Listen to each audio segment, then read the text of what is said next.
മതി. ഓ അവിടെയും കുരിശ് കൊണ്ടോ ഇത് അച്ഛന്മാര് കയറ്റി വെക്കുന്നതാണോ അതോ വല്ല അച്ഛന്മാർ ഒത്തിരി സഭകളുണ്ടായി.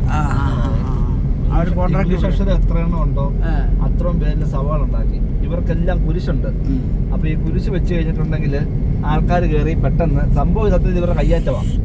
ആ കയ്യേറ്റ ഭൂമി മറയ്ക്കാൻ വേണ്ടി അതിനറ്റത്ത് എവിടെ കുരിശം കൊടുക്കും. പിന്നെ ഒന്ന് ഇടിച്ചു പൊളിക്കാൻ പറ്റത്തില്ല. പിന്നെ ഒരുമാതിരിപ്പെട്ട വലിയ വമ്പ കേസ് വന്നാലേ പൊളിച്ചു കളയുള്ളൂ. സാധാരണക്കാർ കയറി പൊളിക്കാൻ ജില്ലയല്ല. ഓരോരോ നിപ്പിന് വേണ്ടിയുള്ള ഓരോരോ കളികളും.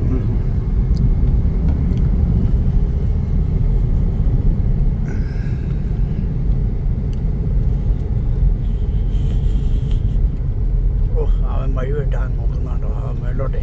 കാര്യമില്ല, വഴി വെട്ടിട്ട് അവന്റെ വഴി നിൽക്കുകയല്ല.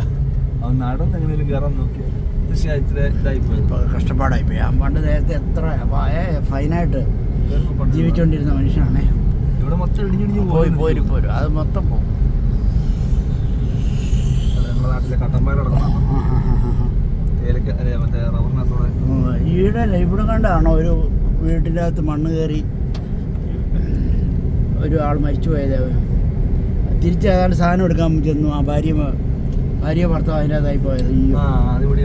ഇത് ഈ ഭാവം കണ്ട അതെ ഇപ്പം ഒരു 3-4 months അല്ലെ 5-6 മാസമാണ്.